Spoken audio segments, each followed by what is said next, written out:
আসসালামু আলাইকুম সবাই, আমি সাদিয়া আহমেদ, কিরগিজ ন্যাশনাল ইউনিভার্সিটির ফ্যাকাল্টি অফ মেডিসিন ডিপার্টমেন্টের অধ্যয়নরত একজন শিক্ষার্থী। তো চলে এলাম সবার মাঝে নতুন আরেকটি ভিডিও নিয়ে। তো আজকে আমার এই ভিডিওর মেইন যে টপিক সেটা হলো তোমাদের সবার একটি কমন প্রশ্ন। তো সবাই আমাকে একটি কমন প্রশ্ন করো, তো ভাবলাম যে সে সম্পর্কে একটি ভিডিও নিয়ে আসি সবার মাঝে। তো সেই প্রশ্নটা হলো যে অনেক গার্ডিয়ান বা অনেক স্টুডেন্ট সবারই একটাই প্রশ্ন থাকে যে আপু, আমি যদি কিরগিস্তানে পড়তে আসি বা আমি যদি অ্যাডমিট নেই, সেক্ষেত্রে আমি কতদিন পর আমার দেশে ফিরতে পারবো বা আমি এখানে ছুটি পাবো কিনা।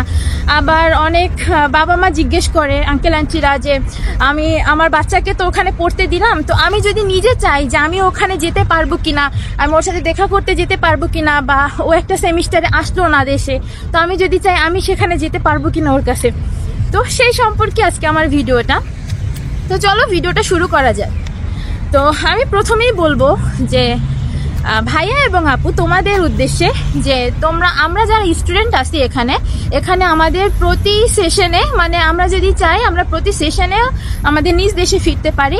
আর এখানে মেইনলি যে সেপ্টেম্বর সেশনটা, এই সেশনটায় তোমার হলো গিয়ে ছুটি থাকে, যেটা মানে কি বলে যে 2 থেকে আড়াই মাসের মতো আমরা একটা ছুটি পাই। তো দীর্ঘ সময়ে, কারণ বাংলাদেশে যেরকম তোমার যে ঈদ, পূজা, তারপরে তোমার হলো কোরবানি, এইসব টাইমে যেরকম ভাবে বাংলাদেশে মানে একটু হলেই ছুটি দেওয়া দেয়, তো কিরগিস্তানের ইউনিভার্সিটিগুলো এরকম না। এখানকার ইউনিভার্সিটিতে তোমার ওরকম কোনো ছুটি পাওয়া যায় না। আমরা ওরকম কি বলে শুধু অফ ডে থাকে আমাদের রবিবারে, তাছাড়া আমরা আর কোনো ছুটির দিন ওরকম পাই না। তো যদি এরকমও দেখা যায় যে এই যে পুরো রমজান মাসে আমাদের ওরকম ক্লাস ছিল যে আমাদের যারা ছোট ভাই বোনরা আছে তাদের ওরকম যে ঈদ শুরু হওয়ার আগে তোমার হলো যে ছুটি দিয়ে দেয়, আবার হলো যে ঈদ শেষ হবারও আবার সপ্তাহখানিক আবার ছুটি থাকে। তো আমাদের ওরকমটা কিছুই না। দেখা গেল আমাদের যে শেষ রোজার দিনও ক্লাস করতে হচ্ছে, আবার হলো যে ঈদের পরের দিনও ক্লাস করতে হচ্ছে, যে সব ছুটি একসাথে আমাদের সেপ্টেম্বর সেশনে দেয়া হয়, যেটা আমরা 2 থেকে আড়াই মাসের মতো সেই ছুটিটা পাই। একসাথে এতদিন ছুটি দেওয়ার কারণ, একবারে ছুটি দেওয়ার কারণ যাতে প্রত্যেকটা স্টুডেন্ট যদি চায় তার নিজ দেশে যেতে পারে, বেড়াতে যেতে পারে বা কিছু। আর যদি 1 দিন 2 দিন ওরকম আমাদের ছুটি দিত, সেক্ষেত্রে সেই ছুটিগুলো ওরভাবে আমাদের কাজে লাগতো না, বা আমরা ওরকম দিন শেষে যে দেশে যাই ওরকম সময় কাটাতে পারতাম না। আর যদি বলতে যাই যে আর একটা প্রশ্ন, যদি যে আমি ফেব্রুয়ারিতে যেতে পারবো কিনা, সেপ্টেম্বরে তো ছুটি আছে, তো আমি ফেব্রুয়ারিতে চাইলে যেতে পারবো কিনা। হ্যাঁ, তুমি ফেব্রুয়ারিতেও যেতে পারো, কিন্তু ফেব্রুয়ারিতে তোমার সেশন শেষ হতে হতে আবার পরবর্তী সেশন তাড়াতাড়ি শুরু হয়ে যায়। তো সেক্ষেত্রে তুমি বেশি টাইম পাবে না, ধরো 15 দিন কি সর্বোচ্চ 1 মাস, তো 1 মাস টাইম পাবেও না ওরকম। তো আর তার জন্য ফেব্রুয়ারি সেশনে কেউ ওরকম যায় না, সবাই সেপ্টেম্বর সেশনে নিজ দেশে যায়।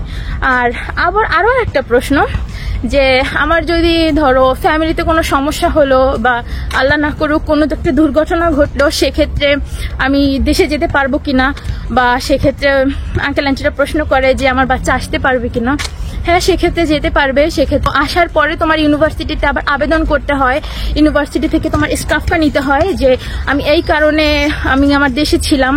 তো সে নিয়ে তোমার সমস্যা হয় না, তারা তোমার এই যে সাবজেক্টগুলো ক্লিয়ার করে দেয়। মানে সাবজেক্ট তারা ক্লিয়ার করে দেয় বলতে যে পড়াগুলো শেষ হয়ে গেছে, বা সেই পড়াগুলো তোমাকে নিজেকে আবার মানে পড়া কমপ্লিট করতে হবে। তারপরে তোমার সেই যে মডিউল যদি যায়, তারপরে তোমার যে লেকচারগুলো শেষ হয়ে গেছে, প্র্যাকটিস ক্লাসগুলো শেষ হয়ে গেছে, ওগুলো তোমার নিজেকে কমপ্লিট করতে হবে। মানে ক্লাসগুলো তোমার পাস হয়ে গেছে, যে ক্লাস বলো, মডিউল বলো, তারপর এক্সাম বলো, প্র্যাকটিস ক্লাস বলো, এইগুলো তোমাকে নিজেকে মানে ওই পড়াগুলো পড়ে তারপরে তাদেরকে তোমার পড়া দিতে হবে, ওইগুলো কমপ্লিট করতে হবে। দেন তারপরে তুমি এক্সামে বসতে পারবা, তারপরে তুমি এক্সাম দিয়ে পাস করতে পারবা। তো সেক্ষেত্রে তোমাকে আটকে রাখবে না। আঙ্কেল আন্টিদের ব্যাপার, যে তারা যে প্রশ্নটা করে যে আমি এই দেশে আসতে পারবো কিনা, যে আমার বাচ্চাকে পাঠিয়ে আমি তার সাথে, অনেকে এই প্রশ্নটা করে যে আমি আমার বাচ্চার সাথে ওই মানে প্রথমবার যখন অ্যাডমিশন হয় তখনই আমি আসতে পারবো কিনা। আঙ্কেল আন্টিরা প্রশ্ন করে এটা যে আমার কি বলে যে আমার বাচ্চা কাছে ওখানে পড়ে, তো মাঝখানে আমি যদি চাই যে দেখা করতে যাব, সেক্ষেত্রে আমি দেখা করতে যেতে পারবো কিনা। হ্যাঁ, আপনি যদি চান আপনি দেখা করতেও আসতে পারবেন, আপনি যদি চান আপনি প্রথমবারও আসতে পারবেন। তো এই সম্পর্কে যদি বলতে যাই তো ভিডিওটা আরো বেশি লং হয়ে যাবে।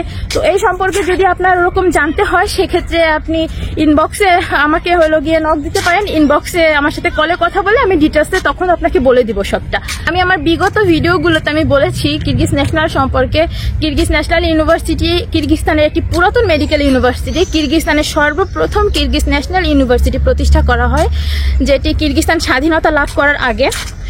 আর বর্তমানে আর যদি আমি এটা বলতে যাই যে কিরগিজস্তানের কি বলে, ওই যে বললাম যে সব থেকে বড় ইউনিভার্সিটি এবং সব থেকে ভালো ইউনিভার্সিটি, যদি কেউ এটাই করে, যদি কেউ এটা চায় যে কম খরচে ভালো মানের ইউনিভার্সিটি, সেক্ষেত্রে সবার আগে উঠে আসে কিরগিজ ন্যাশনাল ইউনিভার্সিটি। একটা ইচ্ছা থাকে যে সরকারি মেডিকেল ইউনিভার্সিটিতে পড়াশোনা করার, আর তোমার যদি বাংলাদেশের সরকারি মেডিকেল ইউনিভার্সিটিতে চান্স নাও হয়ে থাকে, সেক্ষেত্রে মন খারাপের কিছু নাই।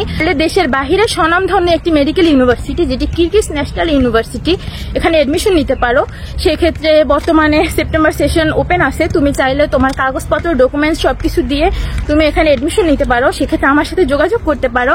আমার হোয়াটসঅ্যাপ নাম্বার এবং ফেসবুক আইডির লিঙ্ক ডিসক্রিপশন বক্সে দেওয়া থাকবে।